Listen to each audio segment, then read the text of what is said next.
This is the future.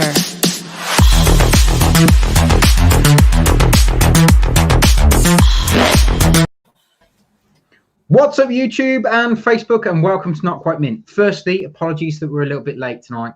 I am having some serious trouble with my laptop. It's decided to die every 5 minutes, which is great. So if I do cut out, I massively apologize for that. Anyway, we're here to talk about the keys of this week, but there aren't that many that we're interested or think that are worth necessarily picking up tomorrow. So we've got one key in particular that we're going to talk about, and then we're going to do a big spotlight on The Dark Knight. We're definitely doing a spotlight on Batman. So shall we get into it, Rich? Yeah, let's get into it then, Tom. As Tom's just said, we've got lots coming up in a bit. It's a bit of a Batman focus with the spotlight. We're going old school, like we were back in the midst of lockdown with our keys selection this week. But if you are new to the channel, guys, make sure that you do obviously hit that subscribe button. Obviously, whack the bell icon as well. And give us a thumbs up. I see, you've got your own dingly bell. Is it a dog themed dingly bell as well? It is. It's Raggles dingly bell. He bangs it for treats. Oh, is it a training bell?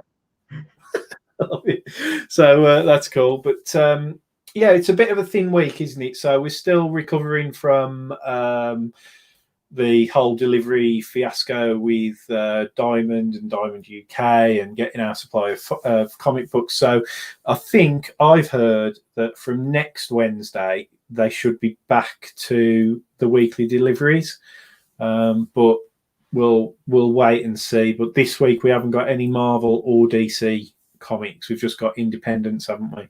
We have indeed, yeah. So there's literally not that many, other than this, in terms of like ones that we would go out and buy ourselves, which is what this show is kind of like all about. There's only really one book that we've actually expressed any interest with, isn't there? So yeah, if I bring that I mean, there's loads out there that come out tomorrow that are going to be really cool, but there is only one that we are necessarily interested in and necessarily talking about. Yeah, I was going to say to you, Tom, I mean, this is one that, as I say, we'll get into the details of it in a minute, but this is a book, if I bring up the image, it's Negan Lives, and we'll review this on Thursday, I think, won't we? Because it's the only... I would like to review this one, but then really, I haven't actually really read much of Walking Dead. I've always gone off the TV series for Walking Dead. Hi, Rich. Oh yeah, Rich. Yeah. But yeah, so I mean, I've got quite a few obviously trades and compendiums of Walking Dead, and the reason I've got all the way up to, I think, the collected trade, like number 25, and the main reason for that is that I started collecting Walking Dead comics from. It was kind of like I think it was about like the high 80s, high 90s. So I got together a load of trades up to that point. And then I sort of dropped off around about 120 and then came back when I heard that it was finishing. So around about 135 or something like that in terms of like the floppy single issues. So I know a fair bit, but my knowledge of it is a bit patchy, and I've watched more of the TV show, much like yourself. But yeah, the two, they're not really the same.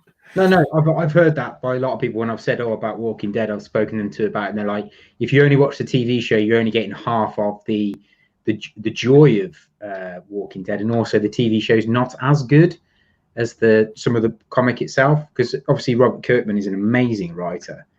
But yeah, so he's writing this one, Negan Lives, and he's got Charlie Adler back to do the artwork for it. I think, is it right? Am I saying it's a 36-page one shot, just based on Negan? Yeah, it's not an ongoing one. So there's 4 covers. Is that right? There's one that hasn't been revealed. There's this standard cover, and then there's a silver and a gold cover. Is that right? Yeah. So with these, yeah, you're going to have this cover here, which will be like the standard one that will hit your comic book shelves. I've seen pictures actually through one of the Facebook groups that we're in. I don't know, is it Jeff Chahal? Oh yeah, Jeff, yeah, I saw that. Jeff's got the silver and gold, hasn't he? I did see them. So Yes. he was showing those, and I think he had. And again, the prices he put up were very, very reasonable for what he was offering those books for. If anybody does want them, obviously go and what's his name of his shop? Is it Close Encounters? Close Encounters, yeah. Yeah. So I've never been, obviously, because it's down south somewhere, but I've never met Jeff. I know Tom has. Jeff's awesome. But if you do want those covers, obviously, because we are live now, the silver I think he had up. I think it was about £60, and the gold he was offering out for £120. Now, I've seen on eBay the silver going for closer to 100 and the gold going for closer to 200. So, not trying to encourage people to go out and flip, whilst Tom quickly rushes over to his computer and says, "Jeff, I'll have one." But yeah, it's one of those ones where I think there's a lot of speculation, but there's a lot of like flip happy people going around as well. So, yeah. Well, Rich has just said in the comments that this is a comic book to help people with what's happened during the pandemic. So each shop gets gold and then a couple of the silver ones, which is really cool. Oh, that's amazing. Then you see that makes you want to go and buy one. Yeah, do you know what I mean? I've actually, my kind of resolution is if I see, because I will go, like obviously comic book shopping tomorrow. This is the only book that I'm going to pick up. I'll obviously get the standard cover, but I think if I did see, I wouldn't stump up £100 for the gold one. I think if I did see a gold one, I'd be like sending it off to CGC faster than you could say anything, and I'd be getting it on eBay in a month or so when Dives died down and it's worth £20. But like, do you know what I mean? That's the only way that I'd ever do that, and I'm not. I wouldn't want to take the risk, to be honest. But and again, it kind of defeats the object of the book, really. Do you know what I mean? So yeah, if I think what Rich is saying, it looks like Kirkman isn't going to make any money out of it at all. So it's essentially a freebie for comic shops to make a little bit of buck. What's up, Grey Man? Yeah, sound good to see you, mate. But yeah, so I think it's one of those, isn't it? Where I think if I saw the silver one on the shelf and it was £50 or below or thereabouts, I think I might be tempted just to have it. Do you know what I mean? But you know, as I say, I am working my way around to having a bit of a having my way around, you know, sort of filling in the gaps of my Walking Dead collection. But the early issues are so expensive. I think I've got like a few in like I think I've got issue 8, and then I think I've got like a couple around like the low teens and the 20s. But I used to have a weekly subscription, as I say, from like the high 80s to around about like around about 120, and then picked it up towards like the high 130s. So I'm all over the place with it, if I'm honest. But yeah, I am tempted. But I'll definitely get. Thing is amazing, to be fair. Like giving up you're giving up your time to do a free comic for people to make some money out of, to keep their comic shops going, is incredible. I mean, Jeff's doing the same thing with trying to get signings for shops to help shops out that need signings and things. And then you've got people like Jim Lee who are doing live auctions and things of artists' artwork. I do think, although the pandemic has brought out some of the worst in people, it also has brought out some of the best in people. And I think it's actually amazing what some things that people are doing. I've heard through the grapevine that like J. Scott Campbell's going to be doing some kind of auction on his website to get rid of some of his original artwork, and everything's starting at £1. So you have got the ability to get something. So yeah, amazing. Really, really massive respect to all these artists and creators that are kind of just trying to help everyone else out. I think that's great. Really do. Yeah, I agree. Yeah, it's really good. But oh god, it's as if we're not talking about Donny Cates. Yeah. But yeah, I agree, mate. I think from that point of view, really good thing that people are doing, and all the rest of it. So but I will get the standard cover, as say, and yeah, we'll give it a Thursday. and we'll do a review on Thursday. So make sure you check back and see what we think, because it might be terrible, but hopefully it's great. So could be terrible. So, and that's it. There's literally the only other cover, and you sent me a slide for this, and I'm going to just quickly mention it because, again, this is one of those ones that if I saw it on a shelf, but I think it's a retailer exclusive, I would pick it up just for the cover art, and it's the Peach Momoko Ray Star Wars Adventures one. Now, I messed up on this one, mate. It doesn't come out till next week. Thank God, because I think it's an exclusive anyway. But that particular cover, if I did see it, like, I know it's a retailer, like a store exclusive or something like that. I think from an American retailer, and I've only seen them like 120 quid already on eBay, and it's just wow. mental. Yeah. Sorry. I set that up for this week's keys, but they've pushed it back to next week. So it would have been tomorrow, but it's actually next week now. Yeah, but if that somehow ended up in my collection, I'd be very lucky and happy. But like, the Peach Momoko stuff is hot. Like, there's a lot of Peach Momoko. They're incredible. It's insane. I mean, I do like some of her artwork, but like some of it, I'm not that thrown on, but some of it is really cool. Yeah, it's definitely one to keep your eye on. And if you like that kind of like watercolor effect, it's really. I mean, she is good at what she does at the end. Oh of yeah, the day, she's incredible. Anyway, shall we get into the nooks and cranny of what we actually came here for? The spotlight on Batman. Indeed. So yeah, guys. If you watched us when we were doing this whole show, we were doing Keys in Isolation, where we were just putting a spotlight every week. We're still doing it, but on a slim down scale. But because we've got less keys to talk about, or current keys for New Comic Book Day tomorrow, we've got today. Fortunately, we thought, because we're such big Bat fans, we thought let's just go a whole hog. And we've got how many books have we got? We've got 5. I've got 2, you've got 2, and we've got the main 2. Yeah, so we have got 5. So we've got 5 Batman keys that we're going to go through. First appearance, most expensive, and then we've got a couple of books that are kind of like close to mine and Tom's sort of heart. So we're gonna kind of kick that off. Do you want to go first with what do you want to do? First appearance. Do you want me to do the first appearance?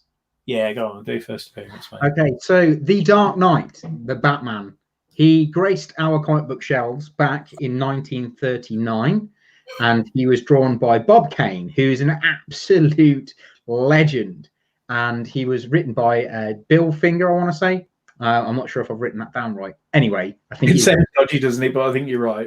Yeah. So the first issue is actually the first appearance of Batman, and it's the first appearance of Jim Gordon. Well, he's not actually called Jim Gordon in the first book. He's only called Commissioner Gordon. So I don't know when they decided to call him Jim.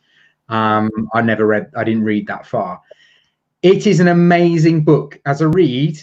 Back in the day, back in the 1930s, when they wrote this, they gave you a lot of book and a lot of artwork for your money. It was absolutely incredible.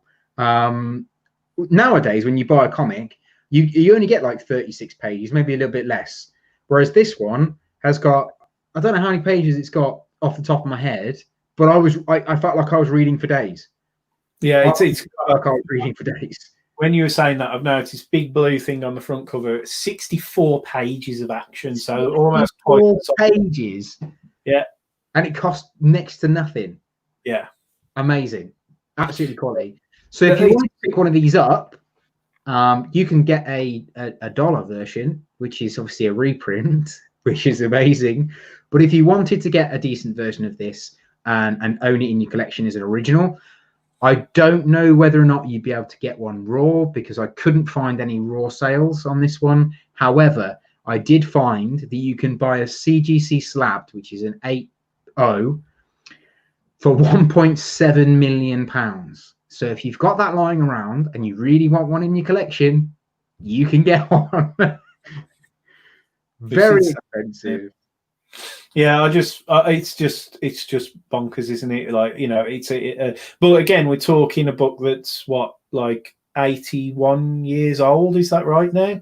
Absolutely. So yeah, 1939. 1939 it came out.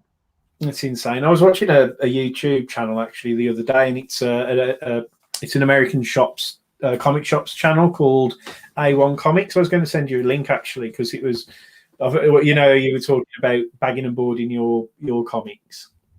The other there was a video on there, and it was a guy talking about proper in depth. These are the things you should buy, acid free, all of this kind of stuff, Mylar and storage boxes and how you should put the books in storage boxes and stuff. Really detailed video, but quite kind of interesting as well.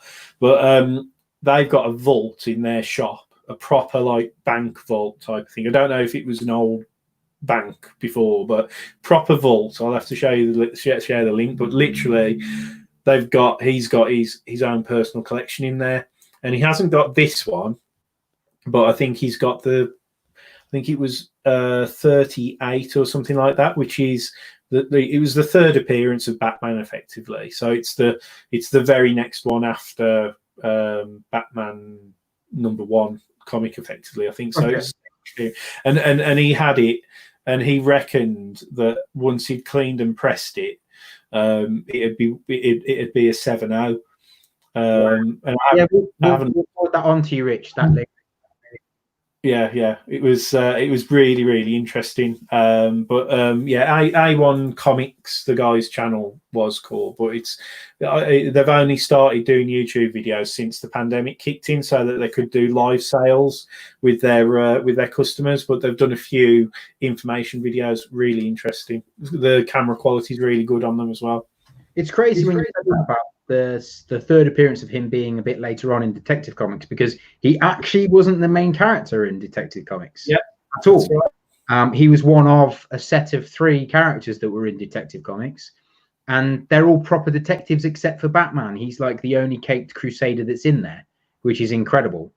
And then obviously I wonder when they wrote it back in the day when Bill Finger and Bob Kane wrote this book, whether they thought, we've got something special here and it is going to be huge, or whether they thought, do you know what, I really want to draw a bloke in a Batman outfit, in a bat outfit, and see where it goes. I think that's incredible. Yeah, that was it. It was Detective Comics 29 that he got, and he got a raw copy, and it was the third appearance of Batman, second cover appearance of Batman, first appearance of Dr. Death, and first time Batman uses his utility belt. So he's got that issue. Fucking amazing. But yeah, and it wasn't graded; it was raw. I was just like, what? And this is what I say. I was like, I'm subscribing to that channel because I want to see all these other books that he's got in that vault. It's fucking amazing. Wisconsin special. I know. You've got comics. You've got some seriously special stuff. Yeah, that's right. But we'll link. I'll put the link in the Facebook chat or something for that YouTube video afterwards for Rich. No problem. So next one, mate, is we've kind of spoken a little bit about it, but it's #1, Batman #1. This one again, I have read this a long time ago. In terms of your sort of how key this is, obviously it's the first Batman solo title because he'd appeared a fair few times in Detective Comics up until this point. Robin, who you see on the cover there, it's his sort of second appearance, effectively, because his first appearance came in Detective Comics 38.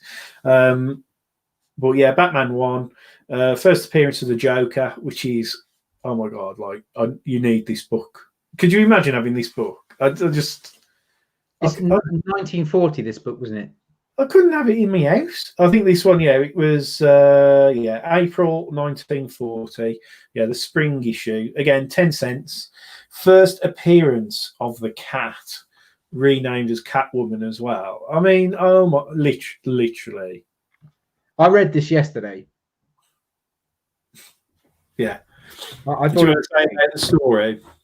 Well, I read it yesterday. because I wanted to read it for the show, like, and I was really interested to actually read some old school comics because they are good, and I really enjoyed Detective Comics 27. I thought this is going to be as good.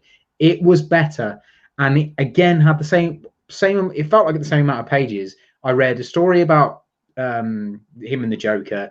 Then there was another story about him being a detective. Then there was another story about the Joker, about how the Joker returns, and then there was this story about him and the cat. I really liked the whole thing. Each story was really different. So it's almost like Bob Kane and Bill Finger had managed to change their style for each individual story. So the Joker story was quite dark, but had elements of humor, obviously a Joker story.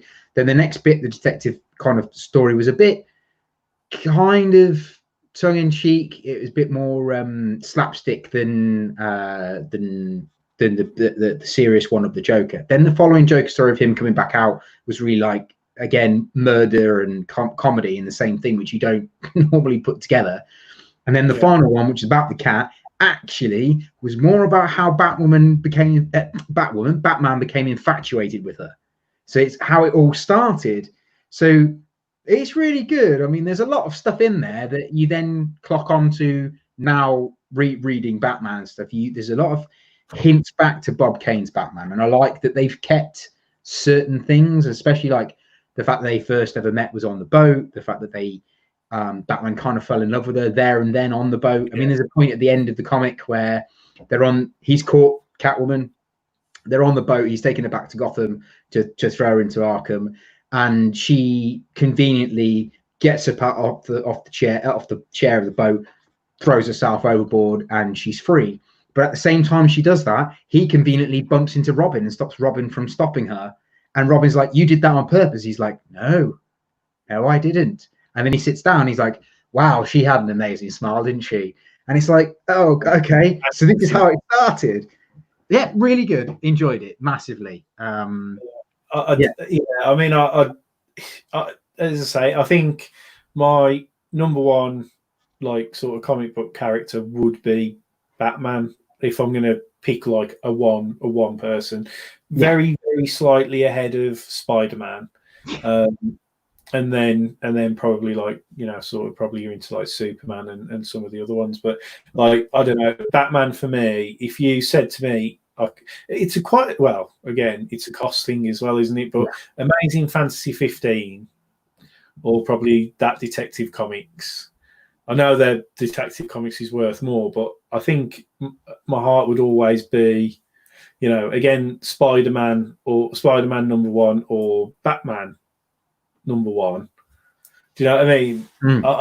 I think I'd go back at the bat all the time. I think so too, mate. I mean, controversially, I'm a massive Marvel fan. I mean, I would pick Marvel over any DC character except for Batman. Batman, yes. I don't know what pick Batman over anyone else.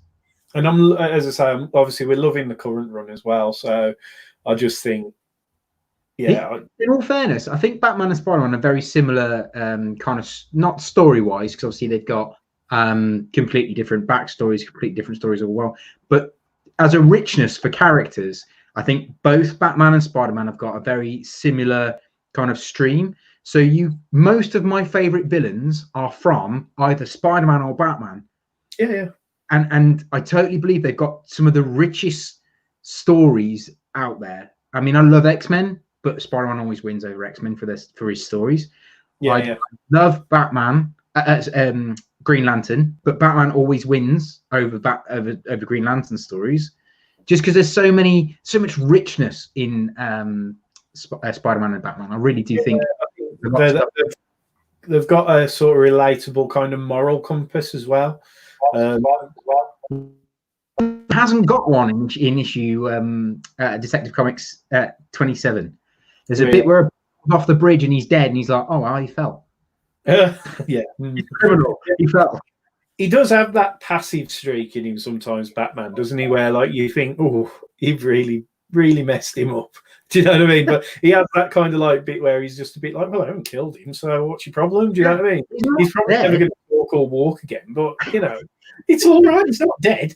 You know what I mean? Didn't shoot him. It's like when he basically lobotomizes Bane in the most recent series, thinking he lobotomized him. Everyone's like, "You've basically destroyed Bane." He's like, "Yeah, it's fine. He's a big guy. He'll handle it." Yeah, it's fine. He broke my back. But yeah, but yeah, it's a good one, isn't it? It is really cool. So yeah, Batman up there, number one. Now, so who shall we go first? So shall we do your first one? Yep. Either or, doesn't matter to me. Whichever one you pick. Cool. I'm going to go this one. There you go. Do this one. Well, that just brings, because we were just talking about him. So my favorite Batman villain is Bane by far, and I think it's because he's a steroid freak. I absolutely love Bane. He's one of my favorites. Now, I know this isn't particularly a Batman story, this book, but it is a Batman villain that then comes in and becomes a very significant part of Batman's history. And this is the first appearance of Bane, and the comic is called The Vengeance of Bane, Batman, The Vengeance of Bane. And it is the first appearance of Bane. You get his origin story. You get a little bit about why he's the way he is, how he is what he is. And essentially what happens is there's kind of like a crime syndicate sort of situation. I can't remember the name of the the island, but anyway, they capture all these people and they send them off to this specific prison, which his name I can't say because I will all over it. So we'll just call it the prison. So yeah, the prison. So they all get sent there. Bane's mother is, heavily pregnant, and they're like, right, well, your unborn child is going to do the sentence of his father, and that's it. Sorry, he's going to live in this prison for the rest of his life, and that's it. Game end of. So she then obviously gives birth to this kid who hasn't got a name. It goes through his story as he grows up. He's a happy child. He's learning, to climb and get around the prison. He then sees some horrific things. His mother then unfortunately dies. He then actually gets put into gen population, and they're all like kind of a bit tapped, and they're kind of like, "You're going to be my mate now," sort of thing. And he's like, "No, I don't want to." And then he ends up in, if I remember rightly, he falls off the top of a kind of like a scaffolding bit, and he bashes his head. And when he bashes his head, he then has his vision of himself in the future, all henched up. And this guy's like, "You're very special. You will become something amazing." And he's like, "Oh, okay, right." But he's like, "But you've got to beat the fear." And then he shows him this kind of what he's afraid of, and it is a bat. And then he goes back to his normal story. He then comes out of this kind of coma that he's been in, and he just becomes this absolute psycho and stabs the shit out of this poor bloke. And then they put him in solitary confinement, which is where the main story that most people will know from reading the books of Bane starts, where he's in the cell. The cell fills with water every night. He has to fight for his life every night. He has to eat and sleep and drink whatever's in there. And that's how he then becomes Bane. Very, very good. It's savage, but you kind of understand why he is like he is, because he's never known anything different, and he just wants to be the best, and he wants to conquer the fear because he's had this vision that he needs to. But as soon as he hears about Batman, he's like, "I've got to get out of this prison, and I've got to conquer Batman because he's the thing I'm afraid of." But he's never met him.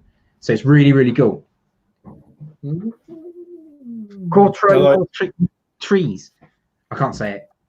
That's it. Thank you, Gary. Sorry, man, I can't say that. Corto Maltese now, which is interesting actually, because my first one I'm going to mention, Corto Maltese, is mentioned in that book as well, which is basically the Batman: The Dark Knight Returns. So such a good book.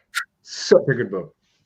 It's amazing. Now I remember reading this in this collected format because I was just trying to find out when it first came out, and it came out in 1986. So I definitely didn't read this as a small 5-year-old child. Neither did I.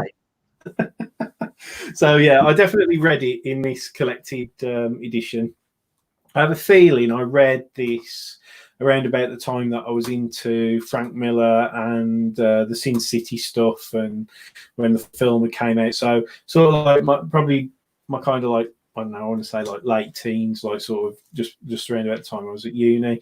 And I remember reading this, and it's I've read the first 3 books again over the last couple of nights, because they're quite big reads. I think that's the point with this. It was whilst it was kind of like, I don't think it was necessarily part of the main continuity of Batman as such. It was sort of like you had Robin is Carrie Kelly, which is obviously a female Robin, and she's awesome. She's really good. She's really funny, kicks ass, really clever.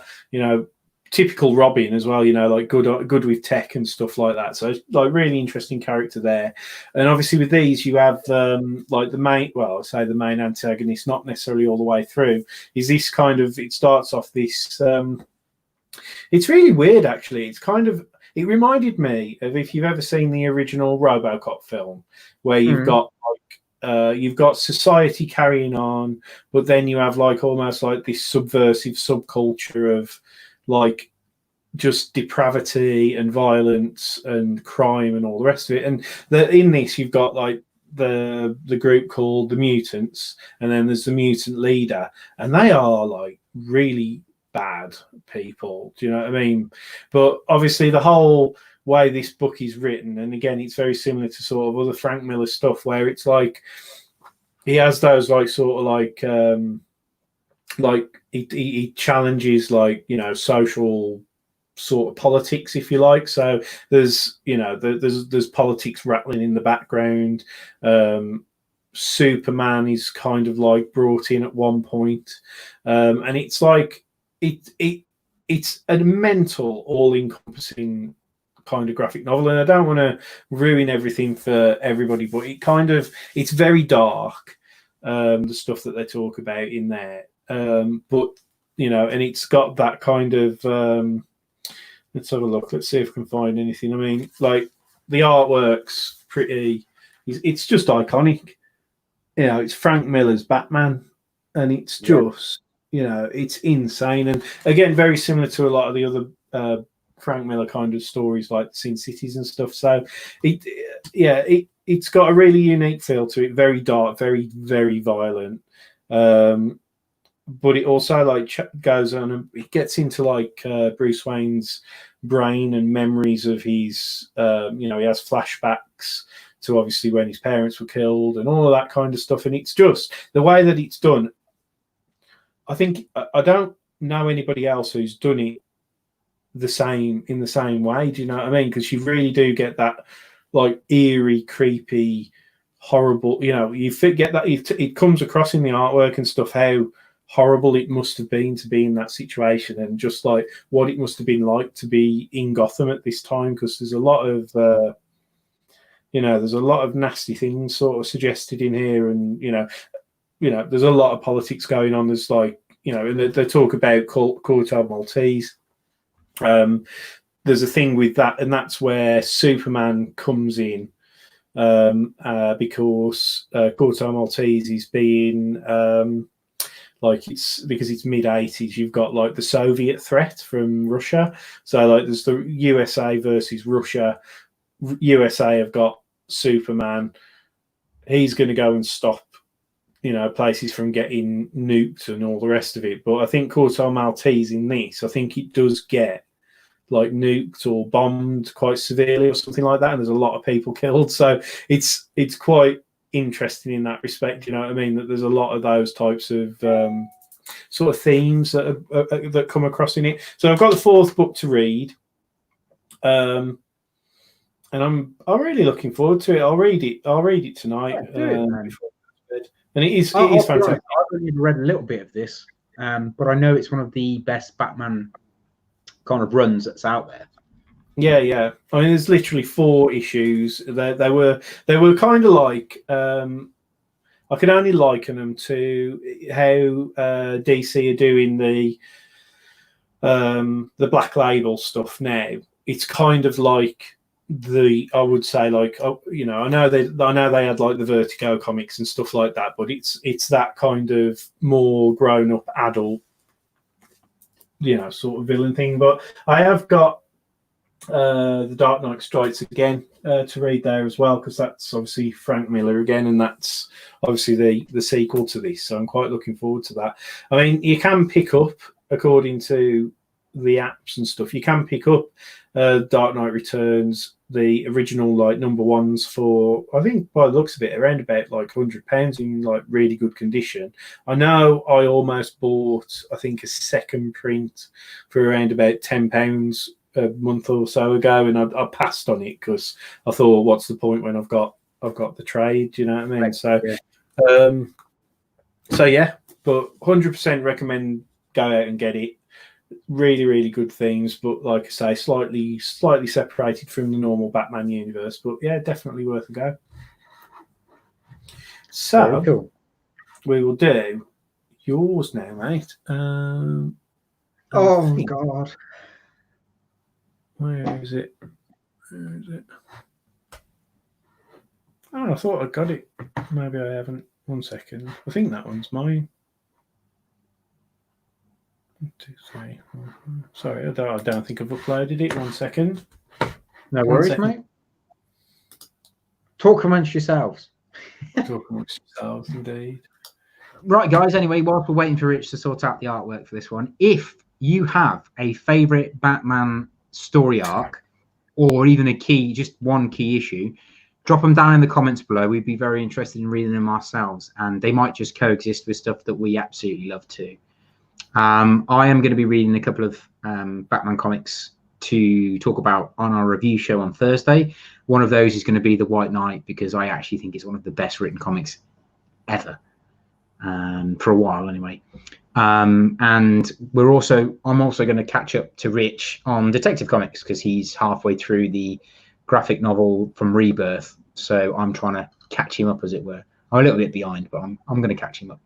So yeah, if you've got anything that you think we should read for Thursday or for the future that's Batman related, drop them in the comments below, and we'll get on with it. And also, whilst Rich is also sorting out the artwork, I will remind you about the giveaway that we've got going on at the moment. So basically, you've got a chance to win 10 comics. Within there is a sketched cover of mine, which is of Thor on issue 1 of Thor, along with our February picks of the month. That includes our cover pick, which is Unkillables issue 1, which is the Martina cover, which is Red Hood. And then we also have Batman Detective Annual issue 3, which is the kind of homage to Alfred Pennyworth, which is an amazing issue. And then you get a load of other random comics. And if you want to see what random comics they are, you can either go and have a look on our Coffee and Comic Blend issue 2, I believe, or give us a shout and we'll send you a picture of all of them anyway. But if you do want to be in the giveaway, it's hashtag NQM giveaway, hashtag NQM crate giveaway, to be in with a chance. And we should hopefully be rolling out the winners and letting you all know in the next couple of weeks, I would say, when we can finally get together. Yeah, we're not far off, mate. I mean, we can actually meet socially distancing in a house, can't we? So, what's yours? Are you going to be talking about it on Thursday as well? Possibly. Doesn't matter. If you've not got the artwork, it doesn't matter. I can still talk about it. Yeah. Which one was it, mate? Batman 428, the Death in the Family. Say that again. Sorry, you just cut up a little bit. It's a Death in the Family part 3, Batman 428. Got you. No, I haven't got the artwork. Sorry. That's my fault, mate. That might be me not putting it on the Dropbox. Apologies, everyone. So it's my fault. As I say, yeah, I thought for a second that it would be because we got haven't got it. Sorry about that. No, my apologies to you guys. Anyway, so my next key was going to be Batman 428, which is the third part of A Death in the Family, which is essentially the issue where poor Jason Todd gets bludgeoned to death by the Joker with a crowbar, and his mom gets blown up, which is not cool. It's written by Jim Starlin, and the art's by Mike Mignola, and it came out the year after I was born, so it came out in 1989. It is one of the biggest substantial comics of Batman's history because people voted to have Jason Todd killed. I wouldn't have wanted to do that because I liked Jason Todd as a Robin. I thought he was pretty cool. I liked that he was, he had a bit more about him than Dick Grayson. He wasn't a yes man. He was kind of like, he kind of went against the grain with Batman, which I liked about him. And I did like that they had bits where he came up against Two-Face, who killed his parents, or thought he'd killed his parents, and he didn't do anything to Two-Face, but he wanted to, but he walked away, which is very good.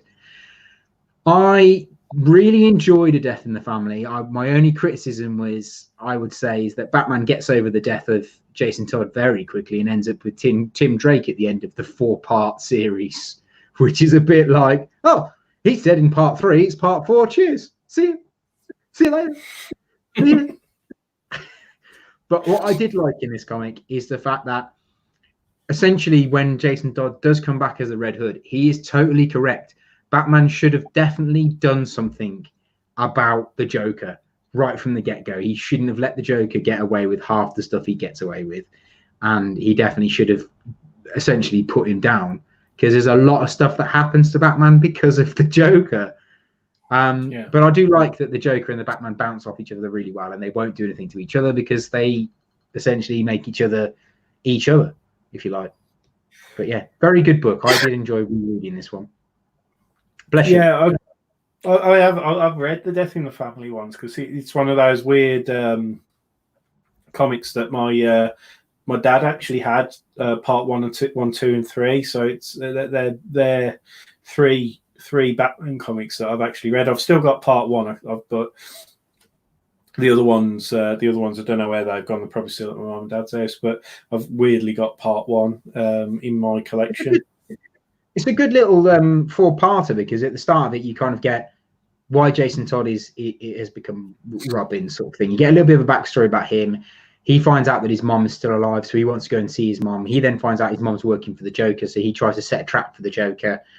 And Batman's like, don't do any of it. Just don't do it, because just don't. And he's like, I'm going to. So, yeah. And then he gets bludgeoned to death with a crowbar. Nice one. Cheers. And then, like you say, yeah, we're what, however many 20-odd years past when that happened. And Joker's still causing Batman a lot of trouble because we've got Joker War coming, haven't we? Absolutely. You should have put him down, mate. Just put him down. Let somebody else do it. Just do a nonchalant, like, oh, he fell. It's just reminded me, there's a bit in I think it's at the end of part 3, or it might be at the start of part 4, where Batman he's essentially trying to find the Joker, and he finds out that he's going to be at this particular place. So he goes to find Joker, and as he gets there, Superman turns up, and Superman's like, oh, I kind of knew you were going to be here. And I kind of need you to not do what I think you're going to do. And Batman's like, well, why are you here? What's the crack? And he's like, well, this particular country, I can't remember what country it is, have got a new ambassador. So I'm here to make sure you don't cause any trouble. And he's like, well, why would I cause any trouble against an ambassador? And then this limo pulls up. The ambassador gets out, and it's the Joker. It's like, oh, I can see why you would want to cause a shitload of trouble right now. But they've given him like immunity, so anything that Batman wants to take him down for, he can't be taken down for, because he's now an ambassador for this particular country. You have given him complete immunity, and his crimes have been absolved. And it's like, wow, he's just killed Robin, and now he's an ambassador. So you definitely should have killed him when you had the chance. Yeah, it's just bad judgment all around, isn't it? He can only be a good guy. Oh, yeah. Just, oh, sorry, Joker, I dropped you off a cliff. Cheers, sorry. But yeah, as I say, I have read them, so it's I think I might. It's one of those the sort of classic thing to revisit, isn't it? Which is another thing for my and the final sort of key that we want to mention. Oh, I love this book. So this is Batman 4. Is it 497? Is that right? Yeah, 497. It's not a massively expensive book or anything like that, but it's like absolutely iconic cover, and it's where, you know, spoiler alert, if you didn't already know, Bane breaks Batman's back, This entire run is one of my favorite Batman runs of all time. So it forms the Nightfall run. Now, I actually thought that I'd got the collected editions of Nightfall all together, and then when I went and got them off my shelf, because the main reason why I was going to cite this was to say, oh, I've got them on my shelf and I've not read them, like, you know, so I do need to read them, but I've got volume 2 and volume 3, but for some reason I haven't got volume 1. So the issue back there I haven't actually got, so I've got to go and find volume 1. And basically my plan is to no worries. My plan is to go back and have a look when I finish the James Tynion detective run, is to come back and go through and read the Nightfall run, which seems quite bonkers, really, because as part of this arc, isn't Azrael introduced, all this kind of stuff? Is that him making that noise? It is, yeah. What's up with him? Charlotte stood outside. Oh, okay. But I'm not putting my missus outside, by the way. She's been out and she's just come back. Oh, right. I'm not putting in the garden. But yeah, so I do want to read obviously this arc. But I'm pretty sure that, as I say, because it goes on that, like, you know, obviously because we know Batman is still about, and obviously he gets healed by some kind of magical force or something like that, and I don't know nothing about that. But when you look at his picture on the front of volume 2, he's like in this mad like mech suit, which I can only imagine. That's Azrael. Oh, is that Azrael? Yeah.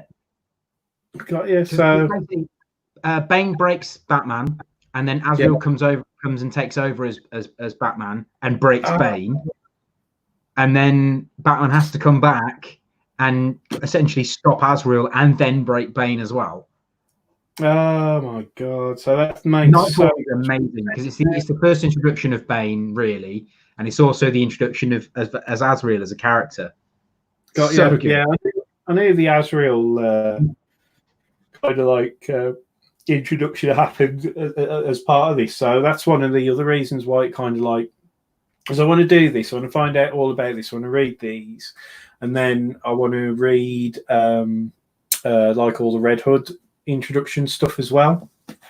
So that's that's my kind of, obviously, as well as reading some of these hardcovers, but we're working on that, aren't we? So what's up, Newbie Comics?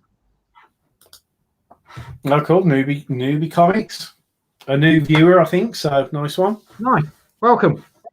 I have to say though, with the you know, saying about rereading this Nightfall run, I am tempted because I'm currently re-educating myself in all the Marvel key events, and I'm really enjoying it.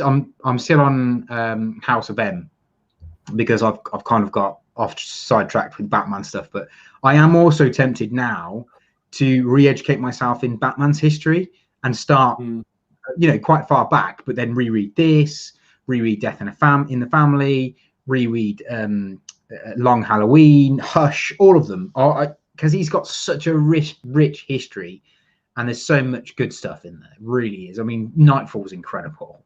Actually, all of Batman's stuff incredible. No, I know.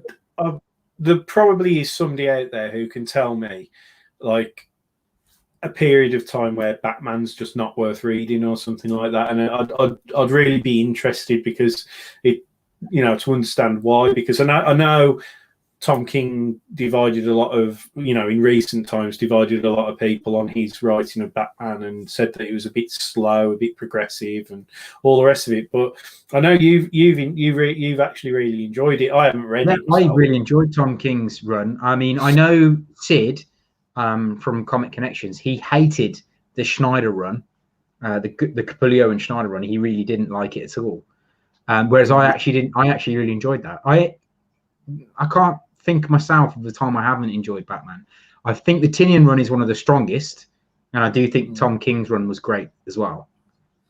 Yeah, it's cool, isn't it? I mean, it's going to be interesting, I think, in years to come when I've sort of caught up and been able to fill in the gaps of what I haven't read and everything, and then kind of like look back and think, oh yeah, that was actually really, really good. Do you know what I mean? Yeah.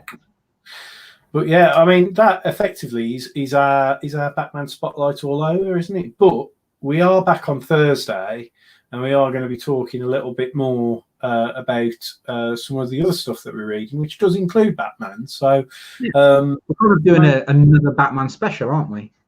Kind of, yeah. We like talking about Batman. We've been wanting to do like the key spotlight for Batman for quite a while, haven't we? But we didn't want to go too early, did we? So it's sort of. And the other thing is, like we said before, which we've been talking about in this pretty much this entire video, is we both really enjoy Batman as a character, and it is extremely hard to pick out one or two keys or one or two stories to talk about with Batman, because there are so many that are so good. So we might end up doing another key show on Batman just to cover some of the other stuff that we've enjoyed. We'll do a part two. Part two. But but that brings us to the end, doesn't it? So Tom's already ad-libbed very, very well and explained that we are running a giveaway that hopefully we will get to draw soon, once obviously everything changes beyond the 4th of July and we can actually like get together and do a live show with you guys together, and we'll do a drawing for that. So hashtag NQM giveaway in the comments down below. If you're new to us, obviously hit that subscribe, give us a comment, and just like let us know what you think about Batman, what your favorite is and all the rest of it. Give us a thumbs up, and obviously do you want to do it, Dom? Oh yeah. Yeah, see, that's Tom's job. You see, you have to go back to our first videos to understand the dingly bell of Tom. But do make sure that you hit that bell so that you're notified when we're on live and stuff like that. Coming up this week, we have got another mystery box unboxing, which I'll probably try and get out tomorrow night. I have downloaded it. I've just got to chop up that video and whack it on YouTube, which will probably be tomorrow. And then we'll head back on Thursday live show. And then over the weekend, we'll be talking to you about our very first CGC submission, which has been sent off. But we pre-recorded a video where we went through all of the grades and the books that we're sending off. So I've got the paperwork next to me. It's all gone. It's very, very stressful but exciting. I'm sweating already. So do pop back and subscribe, and so you don't miss all of that. And that's it. So from me, I want to just say, stay safe and take care. I'm going to say, don't forget to follow us on all the social media platforms, because we are there and we do talk a lot of stuff, as it were, and probably get on your nerves. And I'm also going to say, stay home, stay safe, look after each other. Most importantly, read loads of comics, and both